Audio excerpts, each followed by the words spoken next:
ចាជំរាបសួរអ្នកទាំងអស់គ្នាថ្ងៃនេះវីដេអូថ្មីទៀតហើយឡើងតែចូលរៀនទៅចង់ភ្លេចធ្វើវីដេអូដាក់ YouTube ទៀតចាអញ្ចឹងពេលចូលរៀនហ្នឹងគឺនៅម៉ោងជីវិតវិទ្យានិងផែនដីវិទ្យាគឺយើងមកមើល reflex នៅលើអ្នកក្នុងថ្នាក់ហ្នឹងតែវាដាល្អឬក៏អត់ហើយទៅយើងនេះតមើលរបស់គេដែលយើងចេះពេកចូលអញ្ចឹងតយើងមើលឡើងប្រហែលដងទៅរំបានដាក់លើជើងហ្នឹងតែហ្នឹងគេមានកាប់ទ័រគេហ្នឹងដើម្បីដឹងពេលណាដែលយើងក្រាបសាច់ដុំយើងនឹងវាក្រាបខ្លួនវាអញ្ចឹងចារ៉ាតែមូលហ្នឹងគឺយើងតខ្សែទៅជាមួយរបស់គេនោះដែលគេតទៅ computer ទៀតដើម្បីមើល graphic ហើយខ្សែហ្នឹងគឺយើងធ្វើដាក់ល្អទៀតបើខុស color អីគឺអត់បាន graphic ស្អាតអីទេចាអញ្ចឹងដើម្បីថត reflex ហ្នឹងគឺយើងត្រូវវាយនៅលើតង់ដងហ្នឹងជាមួយរបស់គេហ្នឹងហើយទៅវាចេញនៅលើ computer យើងពេលដែលសាច់ដុំយើងហ្នឹងវាក្រាបខ្លួនវាតែទៅរំបានថតបានហ្នឹងវាយឡងប្រមាណដងវាយទៅអត់ចេញ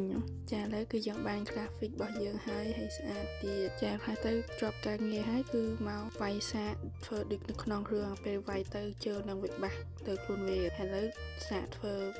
មែនទេនេះទៅជើងហ្នឹងអត់សូវក្រាបដូចក្នុងរឿងហ្នឹងទេហើយវាយអត់ដល់ក៏មិនដឹងចានិយាយលេងទេតាមពិតទៅគេមានកលៈគេដែលកន្លែងគេដែលគេធ្វើវាយហ្នឹងតែយើងអត់សូវដឹងអញ្ចឹងក៏វាយស្មានអញ្ចឹងតែចាហើយទៅគឺយើងមកមើល Weld Epinier ជាភាសាបារាំងហ្នឹងនៅ microscope អញ្ចឹងគឺយើងបានរូបហ្នឹងឯងដើម្បីប្រៀបធៀបហើយនឹងដឹងថា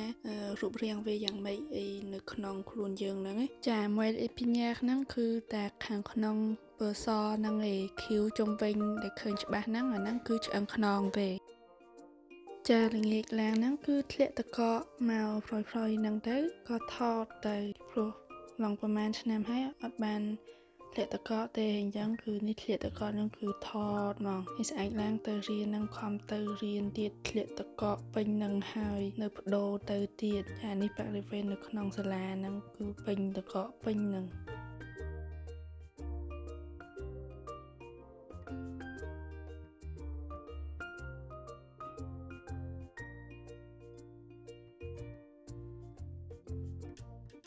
ចាស្អែកឡើងនៅម៉ោងជីវិតវិទ្យាហ្នឹងគឺយើងមកពិសោធន៍ខួរជ្រូកគឺមើលនៅ microscope ថាវាមានអីខ្លះចាវីដេអូនេះគឺខ្លីមែនទេសូមទោសផងអត់សូវបានថតទេអាទិត្យនេះចឹងជួបគ្នានៅវីដេអូក្រោយទៀតហើយសូមអរគុណដែលបានមើលដល់ចប់បាយបាយ